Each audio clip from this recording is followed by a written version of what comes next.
I would like to share personal memories and reflection of Rabbi Moshe Wolfson, Zecher Tzadik Livracha, of blessed memory, who passed away last night at the age of 99 and whose funeral is today. I'm certainly not qualified to talk about his life and legacy overall. My close interaction with Rabbi Wolfson was during my late teenage years in Yeshiva Torah Vodas, in Camp Torah Vodas, and a few years of my early 20s.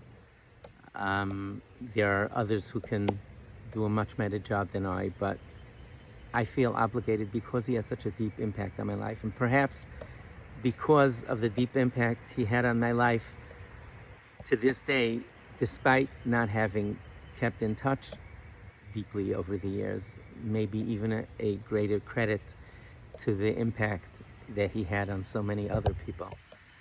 Rabbi Wolfson was just an amazing human being. He was absolutely brilliant. He was humble. His humility concealed his brilliance. His brilliance sometimes just overtook someone who was listening to the Torah that he spoke and his wisdom overall. I got introduced to Rabbi Wolfson at Yeshiva Torah Vodas, where I went to grade school and high school and a little bit after my married life as well. He gave a Tanya shir. It was a shir on Chassidus. It was actually written by the first Lubavitcher Rabbi, and at 4:30 on Thursdays he would give a class on Tanya. I went to many of them. I would be absolutely dishonest if I told you I understood all of it.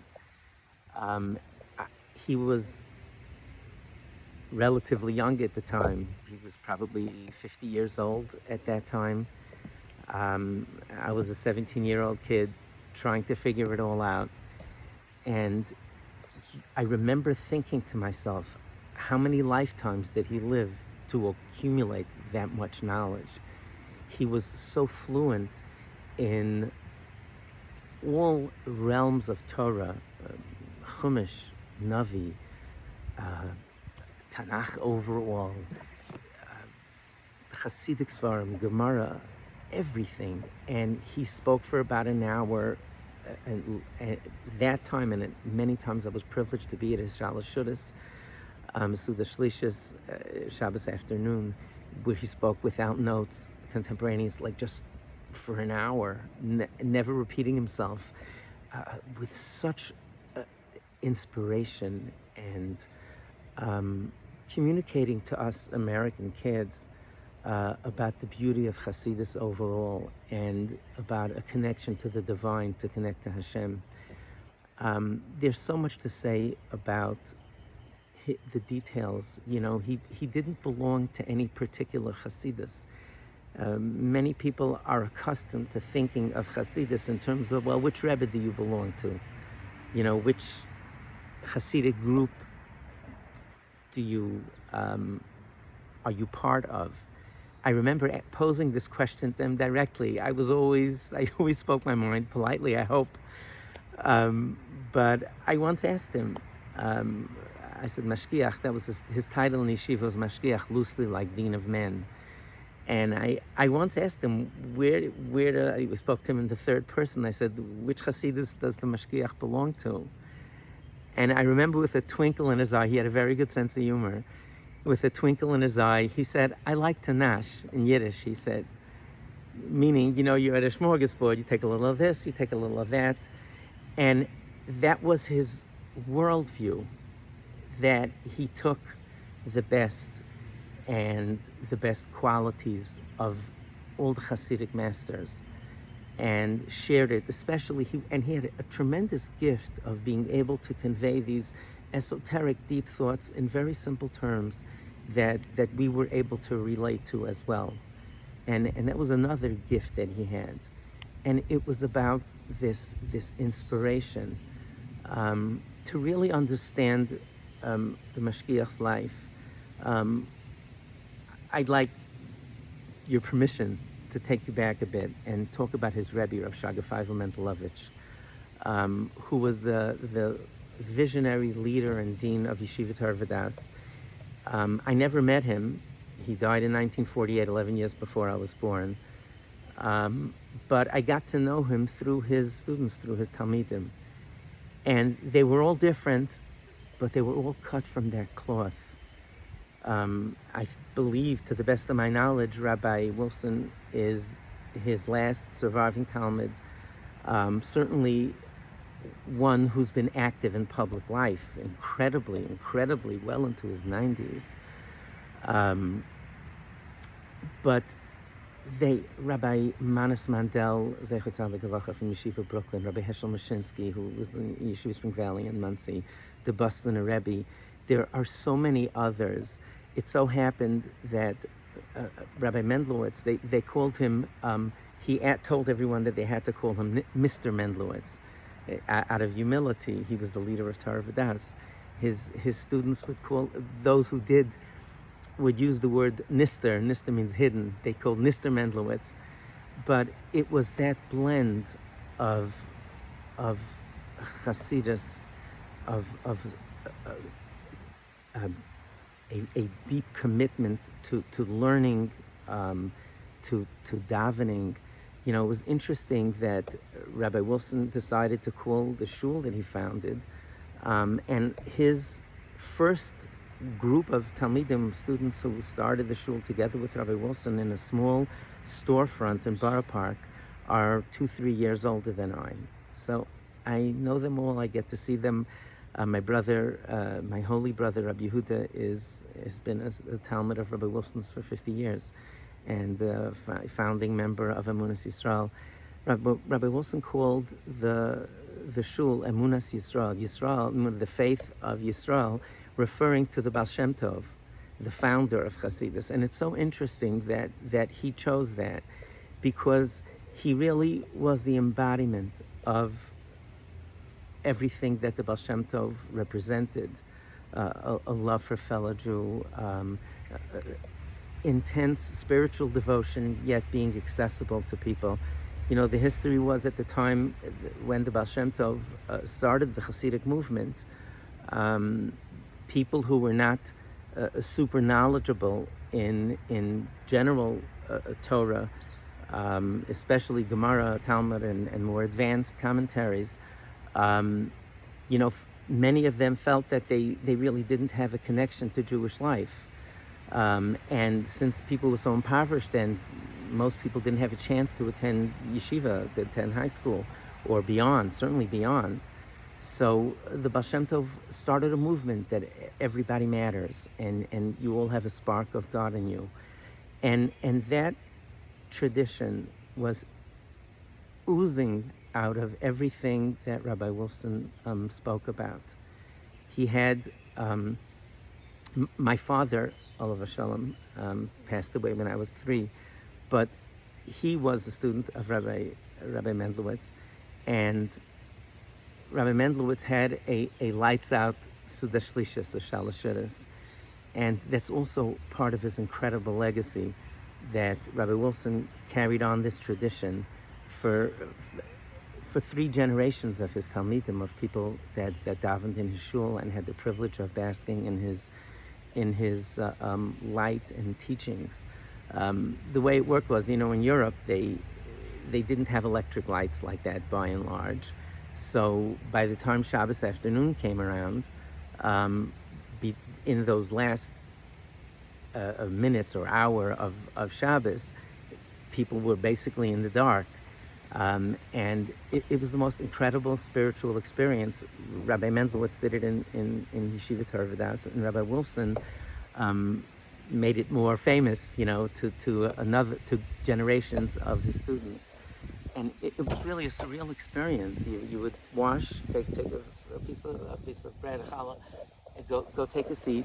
The room was semi-lit, you know. It would start while Shalosh Judas would start in the light, and gradually the light would fade, and Rabbi Wolfson would speak, and they had the most incredibly beautiful singing. In fact, my father used to sing a certain song written by his grandfather.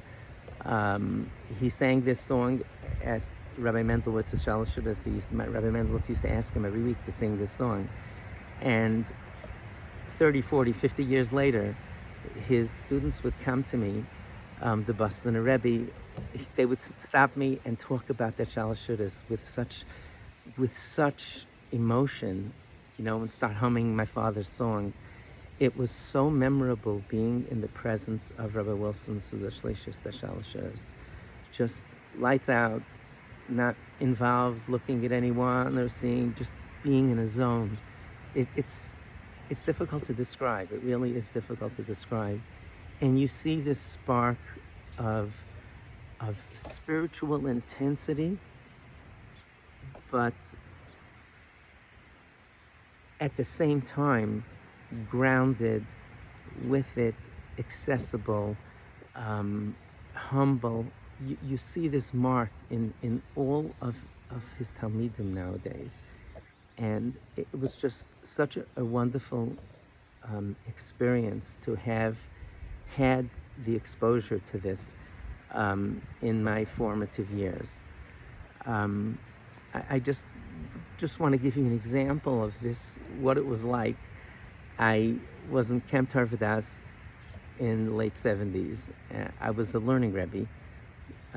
So I slept in the rooms in the area of the camp that the Masmidim, there was a group of Rabbi Wolfson's Talmidim and young men who were in Tarvadas that were learning full time. They were called Masmidim. Masmidim is loosely studious ones. And they had beautiful davening. I used to daven there with them. And I played on the Camp Tarvadas varsity basketball team. And we had a very big game one night. Another summer camp came in to play a game. And I didn't want to miss Ma'ariv with Rabbi Wolfson's davening. So I davened with the Mashgiach, Zecher Tzadik Levracha, and I scooted out. As soon as davening was over, I ran to my bunk, and I changed into shorts and a t-shirt, and I ran down the hill. I didn't want to miss the game.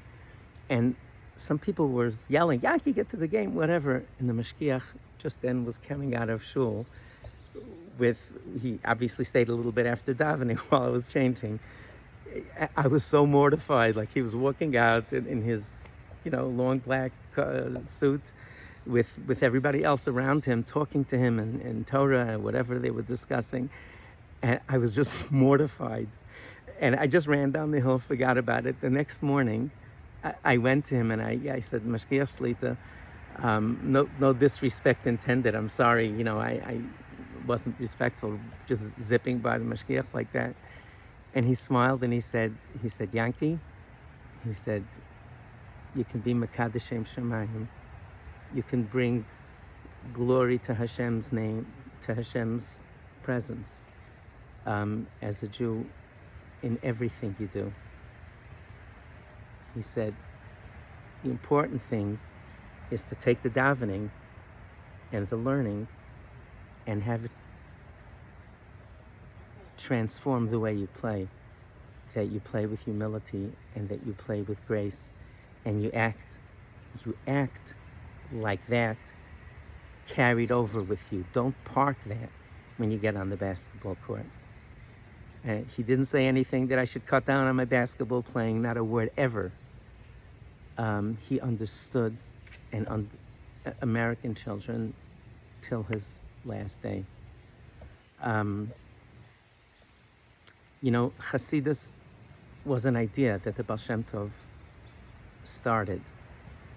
And Rabbi Wolfson carried this over. The way it works, an idea is perfect, humans are imperfect. Rabbi Wolfson always tied into that timeless beauty of everything that Hasidus represented. I'd like to close with a short thought that was a thought of mine that was so meaningful, and I used to think about it all the time. I had the privilege to daven in Emunas Yisrael at life cycle events of my holy brother Rabbi Yehuda and his family, and other occasions When I was in Borough Park, I very often would stop by his shul. Davening there was extremely beautiful. I'm intense in the nicest sense. Everybody was welcome there. It wasn't like you felt out of sorts if you didn't belong to his group, but one could not help but be deeply, deeply inspired by this. There's a fascinating concept of a king and a Sefer Torah.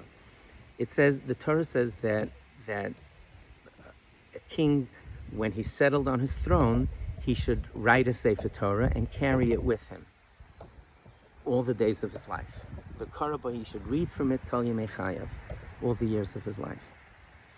And the commentaries explain, of course, that what this represented, that he should carry the Torah with him so that he could read from it. It could read to him, according to other commentaries, and meaning that one accumulates an enormous amount of power as a king. It certainly gets to people's heads. Have that humility, carry that Sefer Torah with you. So there's a fascinating discussion among our sages, our Talmidei Chachamim, about one part of it. The Gemara says, the Talmud says, that the king would actually have two Sifrei Torah, two Torah scrolls. One that it said the one that he inherited from his father. Let's say if the father was a previous king, or the one he inherited from the previous king would go in a vault, and he would write a new one for himself. Okay, that's what it says. Now, obviously, the symbolism there would be that we respect the tradition of what he got from the previous king, but he has to write his own Sefer Torah. He has to live his own life and create his own legacy and destiny. But here's the interesting part. What happens if he didn't have a Sefer Torah from the previous king? So the Rambam says that Maimonides said that he should write two Sefer Torah. He should write two Torah scrolls. One he should put in a vault, and the second he should carry with him. So what's the symbolism of that? Like, what's the purpose of writing a new Sefer Torah and putting it in a vault? I'd humbly like to suggest, at least the thought is meaningful to me. I hope you find it meaningful as well. And it's something that I thought of almost every single time that I had the privilege of davening in Rabbi Wolfson's minyan in the Emunah Yisrael, or when I interacted with my old friends who were the founders of Emunah Yisrael. So I'd like to give an analogy and speak in the vernacular for a moment. You know, before they had the cloud, you know, now our phones interact with our PC at home, and all the data goes back and forth right away. So in other words, if you add a new address to your contacts on your smartphone, it goes right away to your tablet or your PC, whatever else you're hooked up to. But back in the day, years ago, you used to have to sync them. So you would take your phone and put it in a cradle or connect it by plug to a PC or a tablet or anything else, and it would manually, that information would go back and forth. And I'd like to suggest that was the symbolism of that second Sefer Torah, because the original Sefer Torah that he wrote, when he had the idealism of his youth, when he was just starting his king, you know, his being king of this country, and all the dreams and aspirations that one has when one starts something, anything. Even institutions go through that. They're founded with a certain idea, don't always live up to it. And the king went out and fought battles and dealt with all the politics of running a kingdom and sent people to die and had to do all sorts of things. I think the symbolism of that one and that he wrote himself and put in the archive, so to speak, and put in the vault, was to take that out from time to time and to hot sync with what he is now. think of your youth. Think of the beginning of your kingdom. What were your goals? What were your aspirations? Are you still living up to them? That sometimes is the greatest challenge of folks that hit my age or any age later in life, or after our personality and life is formed much earlier on. How are we doing? Are we living up to the way we thought once? And I always felt every time I walked into Emunas Yisrael, and again last night when I heard of his passing, I heard of his patira, that's the thought that goes through my mind. The Hatzink. Just remember, Yankee, what it was like when you were starting out, when you were exposed to this great man, and all the ideas about what one can strive for, to connect to God, to live a godly life, to be spiritual and grounded at the same time. And Rabbi Wolfson, Zecher Tzadik Levracha, helped me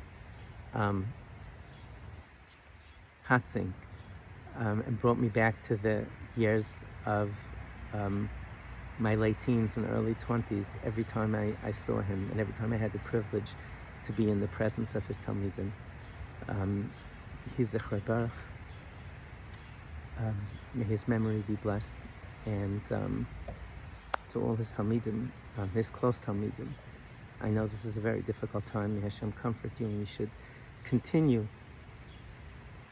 to pass on this incredible legacy to your children and grandchildren and your Talmidim.